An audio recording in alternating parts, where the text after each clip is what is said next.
पूर्णांक युक्त अपूर्णांकात. कशात रूपांतर करायचे अपूर्णांकाचं? पूर्णांक युक्त अपूर्णांकात. आता बघा, अपूर्णांक हा अपूर्ण असतो, तो पूर्ण नसतो. मग त्याचं रूपांतर आपल्याला पूर्ण अपूर्णांकात करायचं. आता उदाहरण बघू आपण.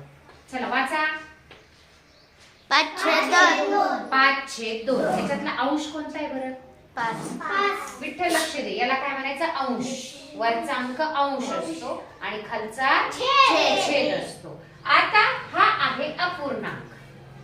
हा काय आहे? अंश आणि छेद रूपात दिलाय, तो अपूर्णांक आहे. याला पूर्णांक युक्त अपूर्णांकात रूपांतर करायचं. मग कसं करायचं आता बघा. हा 2 म्हणजे भागिले. याचा दुसरा अर्थ काय आहे? भागिले. बरोबर आहे. मग हे दोन्ही भागाकार केला. 2 ने कितीला भाग दिला? 5. कितीचा भाग बसला? 2. बेदुने 4. 5 मधून 4 गेले. किती राहतील शिल्लक? 1. तो शिल्लक राहिलेला 1 आणि हा जो 2 आहे ना, तो जशाला तसा येणार. याला म्हणायचं पूर्णांकयुक्त अपूर्णांक. ही संख्या पूर्ण आणि ही अपूर्ण. आता आपलं उत्तर बरोबर आले का नाही हे पण चेक करता आलं पाहिजे आपल्या स्वतः. मग काय करायचं? 2 आणि या 2चा गुणाकार करा. 4. या 4 मध्ये हा 1 मिळवा. 5. आणि 5/2 आहे का बरोबर? बघा, बेदुने 4. 4 मध्ये 1 मिळवला. 5. 5/2 म्हणजे आपला हा अपूर्णांक मिळाला. तर दुसरं उदाहरण घेऊ आपण. म्हणा 7/3. म्हणा 7/3.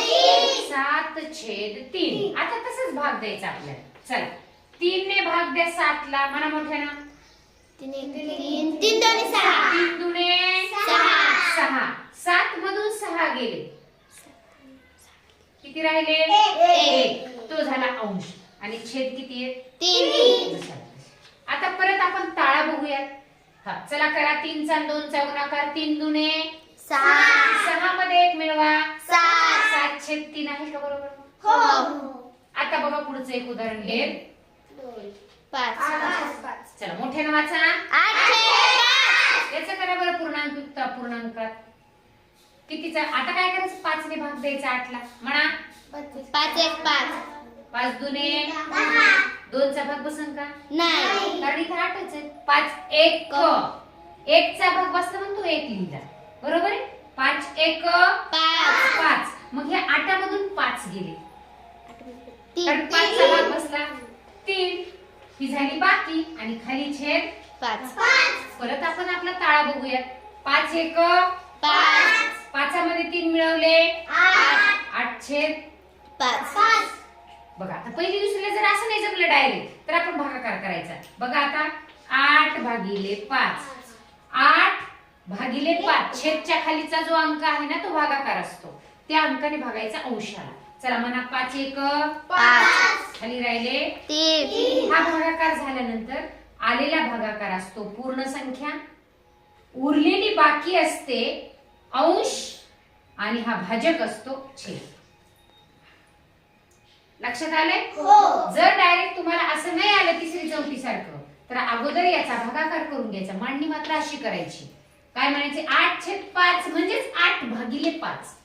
हे बघा 8/5. 5 1चा भाग बसला खाली 3 राहिले. आलेला भागाकार असतो पूर्ण संख्या. उरलेली बाकी असते अंश आणि भाजक असतो छेद. लक्षात आलंय?